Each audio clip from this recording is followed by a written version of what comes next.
Já vás všechny zdravím. Jmenuji se Bohumka Šutřichová. A dřív jsem bývala šedá myška většinu života. Nebývala jsem šťastná, protože jsem nevěděla, co to je. A nevěděla jsem, k čemu to je. Věděla jsem, že jsem tady, abych pomáhala rodičům, aby je učinila šťastným a dělala jsem všechno pro ně. A když jsem se to tak krásně naučila, tak jsem pak věděla, že v životě musím pomáhat všem bez ohledu na sebe.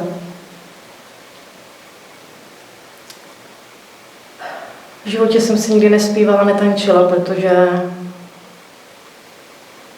jsem musela udělat nejdřív práce na poli a kolem zvířátek a podobně a muselo se pořád něco dělat, protože k čemu je tanec, když z toho nic není, že? Poprvé v životě jsem si zaspívala tady na kurzu, když nás Evička Nejedla učila zpívat. Od té doby si zpívám pořád.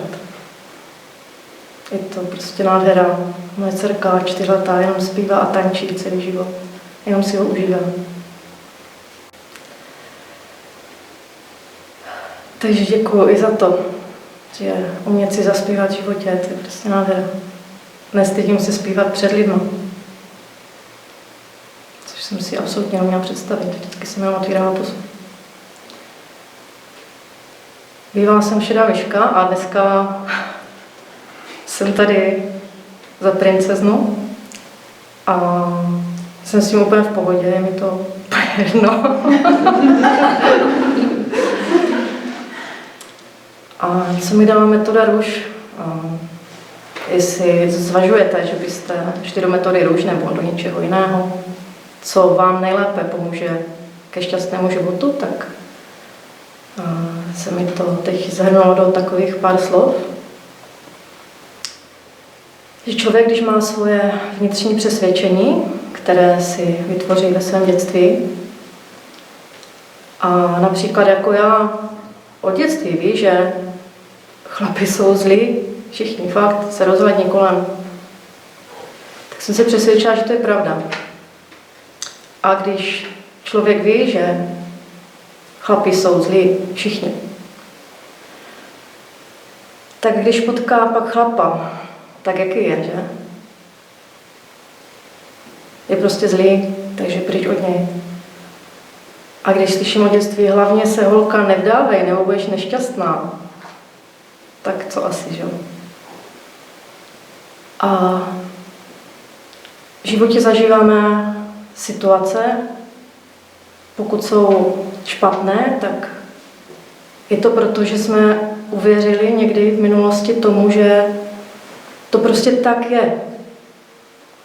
A když věřím, že to tak je, tak se mi to stane. Nemůže se mi stát něco, co v mém vesmíru neexistuje. A když vím, že něco nějak je, tak to zažiju a zažívám to pořád. A když to zažívám, tak se přesvědčuju o tom, že to tak je. Měla jsem pravdu. To tak fakt je, že jo? A co s tím, jak změnit tady tyto hluboké vnitřní přesvědčení? Vyzkoušela jsem čtení moudrých knih. Mám mraky knih. Některé už jsem ani nepřečetla, protože jsem potkala metodu růž. Knihy jsou krásné, kurzy jsou různé, nádherné, ale většinou pracuji jako na vědomé úrovni. Něco si přečtu, ale nedostane se to dovnitř. A moje vnitřní přesvědčení jsou pořád stejné. Ale u metody růž si nazvu problém, co mě teda na tom vadí. A to, co mě vadí, to si hluboko v sobě přetransformuju v to, že mi to nevadí. Nevím o jiné metodě, která by toto uměla. A okamžitě to, co mi vadí, tak mi prostě za pár minut nevadí. A když mi to nevadí a když si prostě na terapii nebo na kurzu člověk řeší, že všichni muži jsou zlí a za pár minut prostě si to nemyslíte, protože to vevnitř hluboko v sobě máte už jinak, protože se toto metodou už přemění v to, že to tak není. A najednou víte, že nikdo na světě není zlý, ale to víte, nejenom, že si to říkáte nebo myslíte, ale to víte. Už to najednou víte, že tak je. A když víte, že všichni muži, všechny ženy, všechny děti, všechny bytosti a všechno na této planetě je úplně dokonalé, všechno. A nic není zlé, nic není špatně, žádná situace není špatně. Špatnou situaci zažiju jenom, když mám v sobě nějaký blok, kterému věřím, který tak mám, tak aby mě to jenom utvrdilo. Metodou už si to můžu vymazat, takže už to nezažiju. Můj život se změnil moc. A od té doby, co jsem byla na prvním kurzu, před 2 lety, tak jsem zjistila, že život je tak nádherný, že si to člověk neumí ani představit. Já jsem začala všímat toho, jaké rostou stromy kolem mého domu. Já jsem je tam neviděla. Užívám si úplně všeho, když jdu do práce nebo s dcerkou na procházku, tak prostě zpívají ptáčci. To dřív prostě nespívali, že? Tak se promění ten vnitřní svět vás samotných, že je prostě všechno krásné. A pokud si všechno, co je ve vašem životě špatně, vyčistíte, a to metodou růž to jde poměrně rychle, tak prostě už se vám to neděje. A jestli se to děje, tak ani nevíte, že se to děje. Jestli někdo prostě, nevím, šéf na vás v práci možná dál zve, ale vy už to ani nevíte. Vůbec si to nevšimnete, dokud vám někdo neřekne, on na tebe zase dneska řval. Jo, prostě to tam nemáte. Je to neuvěřitelné, všichni chválí různé metody. Ale tohle je podle mě, já jsem jich vyzkoušela víc těch různých metod, ale tohle je podle mě nejrychlejší způsob. Nemusí to být vždycky úplně jednoduché. Pro někoho to je velmi jednoduché, rychlé, pro někoho to nemusí být na začátku jednoduché, jako to nebylo na začátku pro mě. Ale já jsem věděla před prvním kurzem, že budu terapeutka metody růž. A to jsem rok a něco už. A šla jsem za tím cílem, protože jsem to věděla. Tam nebyly žádné překážky. Jsem to věděla.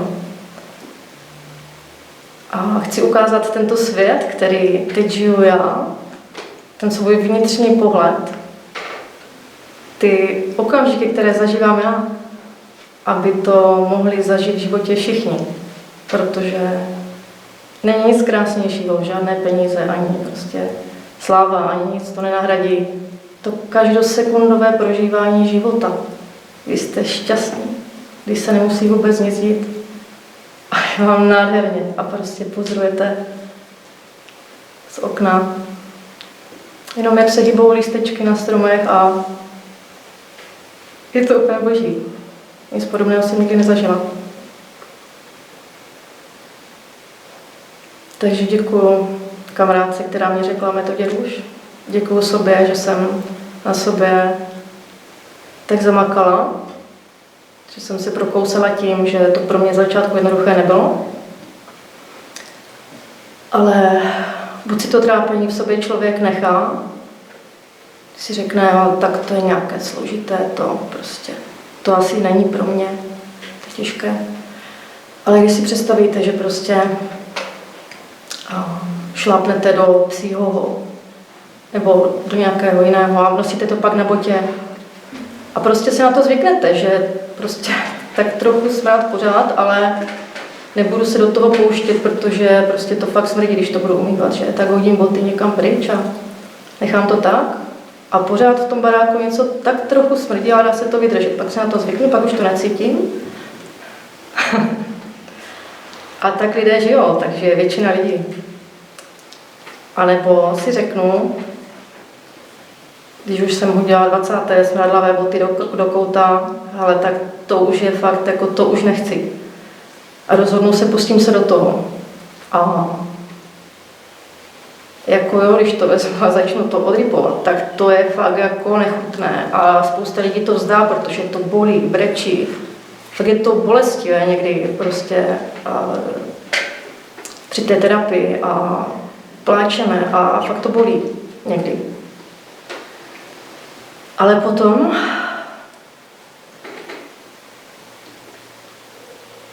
a kdyby lidé, kteří se nerozhodnou pro metodu, už věděli, co bude potom, ty by do toho šli, ale oni si to neumí ani představit. A je to pro ně nemožné. Tak to tak mají. Takže pokud chcete v svém životě změnit úplně cokoliv, vztahy, zdraví, finance, úplně cokoliv, tak si můžete koupit úžasnou knížku Metoda duš, nebo přijet na kurz, kde se to naučíte. Nebo se můžete objednat na terapii ke mně nebo k někomu jinému. A nebo můžete žít tak jako dosud. Každého volbu. Mějte se, jak chcete.